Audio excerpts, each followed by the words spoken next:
আজ আমরা গড় চ্যাপ্টারের সেকেন্ড পার্ট শুরু করছি। তো এখানে কি বলছে, 9 দাগ কি বলছে, প্রথম 9টি মৌলিক সংখ্যার গড় কত। প্রথম 9টা মৌলিক সংখ্যার গড় চেয়েছে এখানে। তাহলে আগে আমি দেখবো প্রথম 9টা মৌলিক সংখ্যা কারা। তাহলে মৌলিক সংখ্যা হচ্ছে, প্রথম সংখ্যা হচ্ছে আমাদের 2। দ্বিতীয় মানে মৌলিক কাকে বলবো, যাদেরকে কোনো সংখ্যা দিয়ে ভাঙা যায় না, একমাত্র সেই সংখ্যা, আর 1 দিয়ে ভাঙা যায়, আর কোনো সংখ্যা দিয়ে ভাঙা যায় না। যেমন ধরো 2 হচ্ছে শুধুমাত্র 2 দিয়ে ভাঙা যায় আর 1 দিয়ে ভাঙা যায়। তারপরে 3 দেখো সেম। তারপরে 5, তারপরে আছে আমাদের 7, তারপরে আছে আমাদের 11, তারপরে আছে 13, তারপরে আছে 17, 1 2 3 4 5 6 7, তারপর আছে 19, তারপর আছে আমাদের 23। দেখো এদেরকে কোনো সংখ্যা দিয়ে ভাঙা যায় না, এই জন্য এরা হচ্ছে মৌলিক। তার 9টা হয়ে গেছে আমাদের, এদের গড় চেয়েছে, তাহলে বাই 9। তাহলে কত আসছে, 3 আর 9 12, আর 7 19, আর 3 22, আর 1 23, আর 7 30, আর 5 35, আর 3 38, আর 2 40, 0 হাতে 4, 4 আর 2 6, 7 8 9 10, 100 আসছে। তাহলে 9 99 গুণ 1 এর 9, তাহলে কি আসতে হবে, ডি দাগ।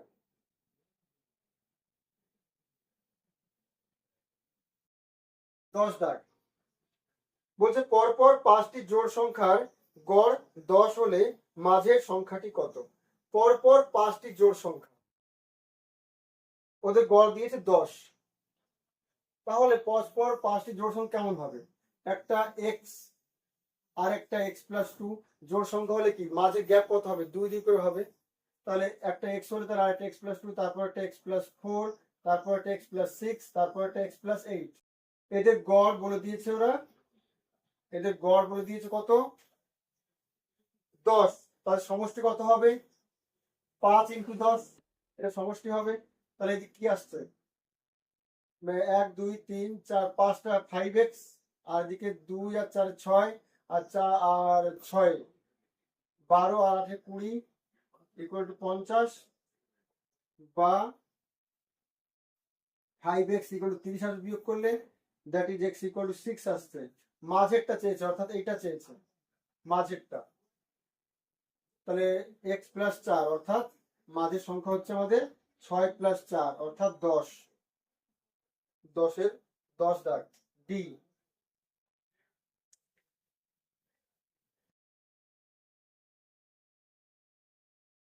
11 কি বলছে, পরপর 4টি বিজোড় সংখ্যার গড় 12 হলে সর্বনিম্ন কোনটি।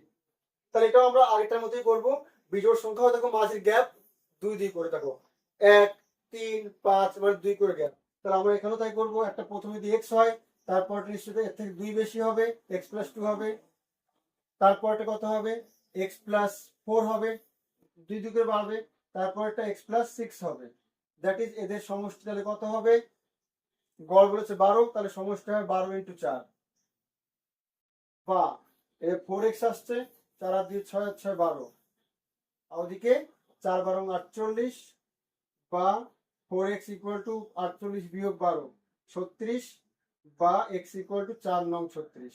সর্বনিম্ন সংখ্যাটি চেয়েছে, অর্থাৎ সর্বনিম্ন হচ্ছে x এখানে, তাহলে দেওয়ার পর আমাদের 9 উত্তর। এ দাগ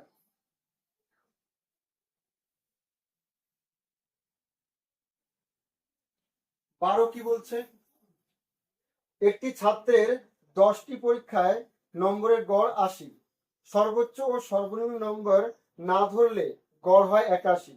যদি সর্বোচ্চ নম্বর 92 হয় তবে সর্বনিম্ন নম্বর কত। তাহলে দেখো একটি ছাত্রের 10টি পরীক্ষায় নম্বরের গড় কত বলেছে, 80। তাহলে মোট কত হবে, 80 ইন্টু 10, এটা মোট পেয়েছো, ঠিক আছে। এবার সর্বোচ্চ ও সর্বনিম্ন নাম্বার যদি না ধরি তাহলে হচ্ছে 81 হয় গড়, অর্থাৎ 8টির গড় কত, 81। তাহলে 8টির মোট কত হবে, 81 ইন্টু 8।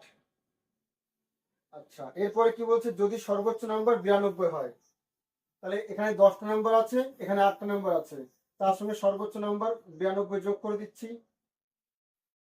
ঠিক আছে, তাহলে এটা কি হলো, 9টা নাম্বার হলো, এর মধ্যে 9টা হয়ে গেল এবার, আর এর মধ্যে 10টা আছে।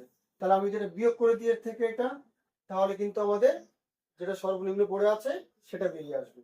দ্যাট ইজ এটা 800 হচ্ছে, মাইনাস এটা কত হচ্ছে, 8 হচ্ছে 8, 8 8 64 প্লাস 92, দ্যাট ইজ 800 মাইনাস 8 আর 2 0, 10-এর হাতে 1 10 আর 14 4 হাতে 1 740, অর্থাৎ 0 10 থেকে 4 বাদ 6 থাকে, হাতে 1 7, সর্বনিম্ন পেয়েছে 60। ডি দাগ।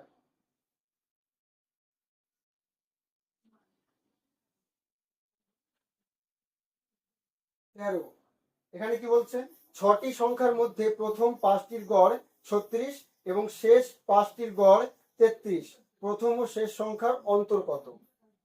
আচ্ছা দেখো, এখানে চেয়েছে 6টি সংখ্যার মধ্যে প্রথম 5টির গড়, অর্থাৎ আমি ধরে নিই এ বি সি ডি ই, প্রথম 5টি, আর এটা ধরে নিচ্ছি এফ, মানে সংখ্যা ধরে নিচ্ছি আমরা A B C D E F, এই 6টা আছে। প্রথম 5টির সমষ্টি, মানে প্রথম 5টির গড় কত বলেছে ওরা, 36, তাহলে প্রথম 5টি সমষ্টি কত হবে, 36 ইন্টু 5। ঠিক আছে, আচ্ছা শেষ 5টি অর্থাৎ B C D E F, এদের সমষ্টি কত হবে, তাহলে 33 বলেছে গড়, তাহলে সমষ্টি হবে 33 ইন্টু 5।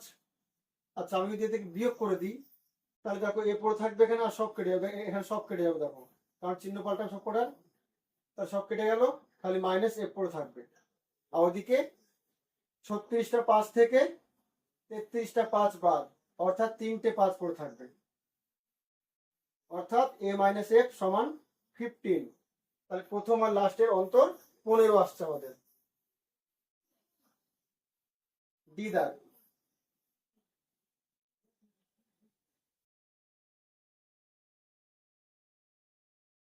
6 কি বলছে, 14। আচ্ছা প্রথম 51টি স্বাভাবিক সংখ্যার গড় 26 হলে প্রথম 50টি স্বাভাবিক সংখ্যার গড় কত? আচ্ছা 51টির স্বাভাবিক সংখ্যার গড় কত বলেছে, 26, তাহলে সমষ্টি কত হবে, 51 26, এটা তোমার 51টা সংখ্যার সমষ্টি। আচ্ছা এবার বলেছে তাহলে 50টির গড় কত হবে, 50টি স্বাভাবিক সংখ্যার গড় কত হবে, মানে 1 থেকে 51 ছিল এটা, তাহলে যদি 50টা হয় তাহলে 1 থেকে 50 অব্দি চেয়েছে আমাদের, আর এখানে কত আছে, 1 থেকে 51 অব্দি আছে, তাহলে কে বাদ যাবে, তাহলে অনলি 51 অব্দি বাদ দিয়ে দিই আমরা, তাহলে কিন্তু এখানে 1 থেকে 50 অব্দি সমষ্টি পড়ে আছে, তাহলে এদের গড় কত হবে বাই 50, তাহলে কত আসছে, উপরে গুণ করলে আমরা 26কে 51 দিয়ে গুণ করবো, 6 কে 6, 5 6 30, 2 কে 2, 5 2 10, 6 2 3 1, 1326 মাইনাস 51 বাই 50, 6 থেকে 1 বাদ দিলে আমাদের 5 থাকে, 12 থেকে 5 7, হাতে 1 3 থেকে 1 বাদে 2, 1275 বাই 50। আচ্ছা এটাকে আমি 25 দিয়ে কাটছি, 25 দুগুনি 50, 5 25 সঙ্গে 125, 2 থাকে, 25 × 25, 51 বাই 2, 2 দুগুনি 4, 1 থাকে, 5 দুগুনি 10, আবার 1 থাকে, 5 দুগুনি 10, 25.5। এ দাগ।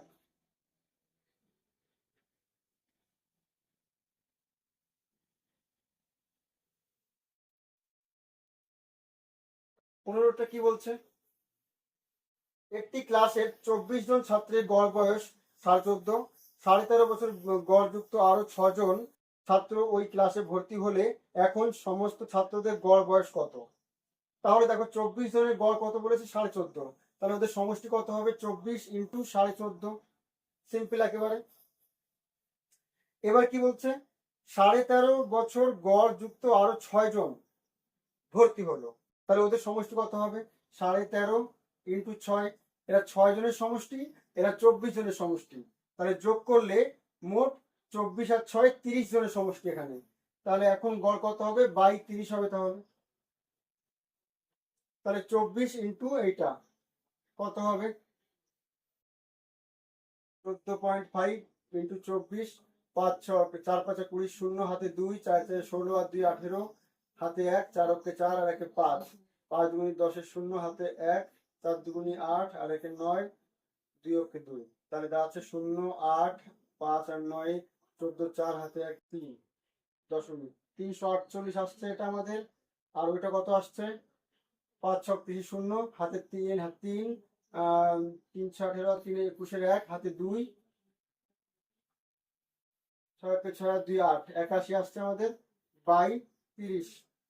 তাহলে 8 আর 1 9 আসছে, 4 8 আর 4 12 2 হাতে 1 4 4 29 বাই 30। 3 দিয়ে কাটবো আমরা। 3 10 30, 3 অক্ষে 3 3 4 12 3 3 9, অর্থাৎ 14.3 আসবে 144কে 10 দিয়ে ভাগ করলে। 14.3 15টা 14.3 বিদার।